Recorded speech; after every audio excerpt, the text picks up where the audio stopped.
Why in the world would you pay $2,000 a month to rent a home when you can buy the exact same home and only have to pay $1,300 a month for your mortgage? Let's start with number one. Property taxes. When you rent your home, you're not paying property taxes. It's included in your rent. When you buy your home, property taxes are separate. A simple rule of thumb is you can assume that property taxes will be 1% of your total home's value. So $4,000 a year, which adds up to $333 a month for property taxes. Just so you know, this 1% rule for property taxes is just a rule of thumb. It could be more or less depending on where you live, but it gives us a good idea for this example. Second, let's take a look at maintenance, because when you rent your home and you break your toilet because you ate, you can fill in the blank, your landlord is the one that has to come and pay the bill to fix your toilet. When your roof gets old, your landlord has to fix it. When your furnace gets old, your landlord is the one who has to pay the bill. When you own your home, you're responsible for all the repairs, upgrades, and maintenance. Like every 25 years, you might have to put on a new roof that might cost you $25,000. Every 20 years, you might have to put in a $5,000 furnace. Every 15 years, you might have to put in a $4,000 AC, plus kitchen remodels, plus bathroom repairs, plus windows. Add that all up and you can add in another $350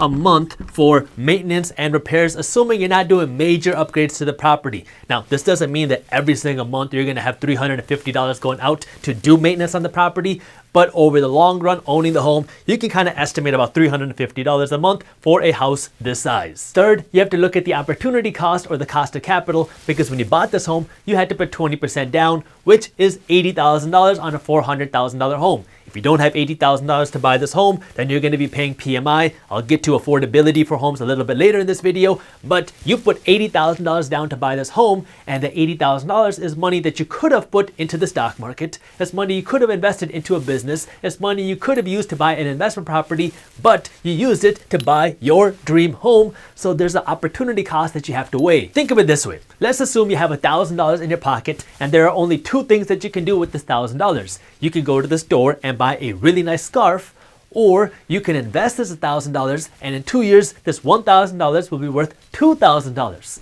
So if you go and buy the scarf, not only are you losing the $1,000 that you have to spend for the scarf, but you're also losing the opportunity to make that extra $1,000. So you're actually losing out on $2,000 because it's the cost of the scarf, the $1,000, and it's the $1,000 opportunity that you lost. It's the same with your home. You had $80,000 in your bank account, and now that you use it to buy this home, you can't use that $80,000 to invest in the stock market. And let's assume that you can get a 5% return on your money in the stock market. Now, the average return in the stock market is between 7 and 10% a year, but I'm being conservative. If you can get a 5% return a year on your stock market, that means you're losing out on the opportunity to make something like $4,000 a year. So the opportunity cost of you taking this $80,000 and putting it into this home, as opposed to taking this $80,000 and putting it into the stock market, where you would make $4,000 a year, which is another $333 a month, is the opportunity cost you are losing of $333 a month, because if you put this money into the stock market instead of your home,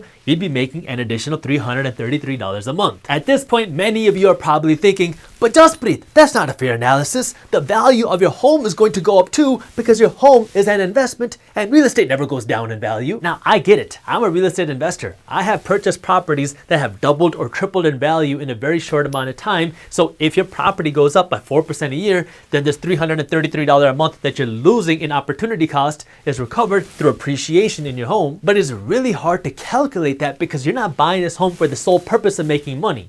You are buying this home as a place to live, not as an investment. You're buying this home to live in and use.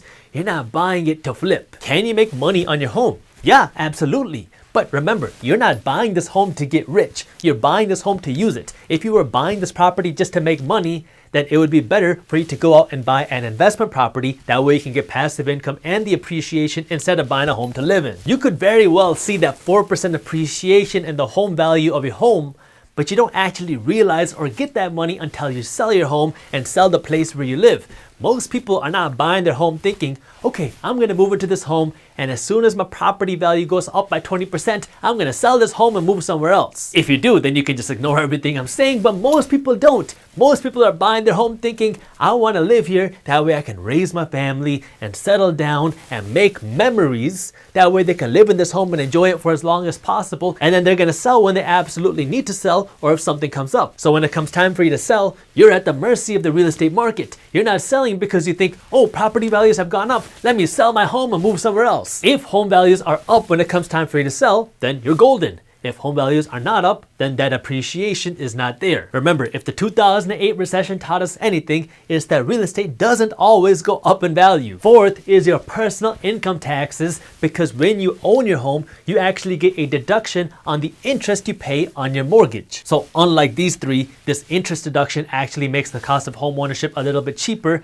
because every single month when you're paying this $1,300, some of this money is going into your bank's pocket as profit through interest, while the other money is principal, which goes towards your loan value. Banks are smart and they want to get paid before you do. And what they do is they front load your loans. So out of this $1,300 that you're paying during the first few years of your loan, almost all of this $1,300 is going into your bank's pocket as interest, and very little of this money is going towards your loan principal. Towards the end of your mortgage is flipped, because now almost all of your money is going towards the principal value of your home, because you paid the bank during the first years of your loan. So during the end of the mortgage is when you're actually getting the real benefit and building equity in your home, and the beginning parts of your mortgage is when your bank is making all the money. What that means is a portion of this $1,300 that you're paying every single month is going to be deducted from your personal income taxes.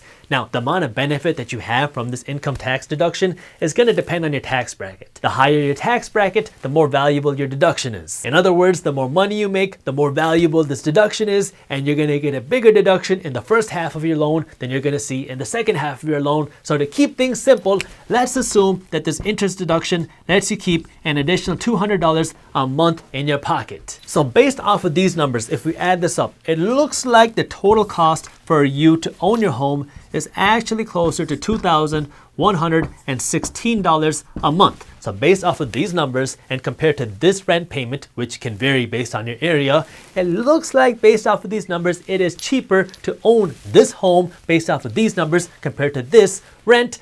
But we're still not done yet. Before we get into whether you can actually afford to buy your home, let's talk about number 5, your 10-year plan. Because as somebody who is a real estate investor, and as somebody who used to work actively as a real estate salesperson, I can tell you that buying and selling your own home is a big deal.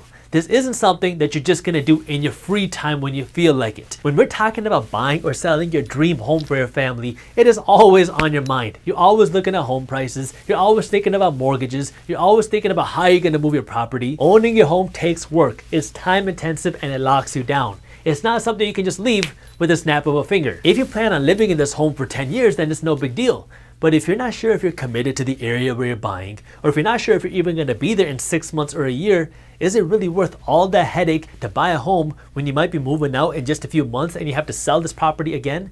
When you rent a property, you're not tied down. You can just break your lease and move if you really needed to. When you're leasing, you have the flexibility to live in new communities and try different homes and see what you really like and where you want to live. It's hard to put a dollar figure on this 10-year plan, but it is definitely something you want to consider, because there's a lot of time involved and there's a lot of brain power involved when it comes to moving out of a home that you own as opposed to a home that you rent. So based off of these numbers and these mortgage rates and this down payment, it is cheaper for you to buy this home than it would be for you to rent this home.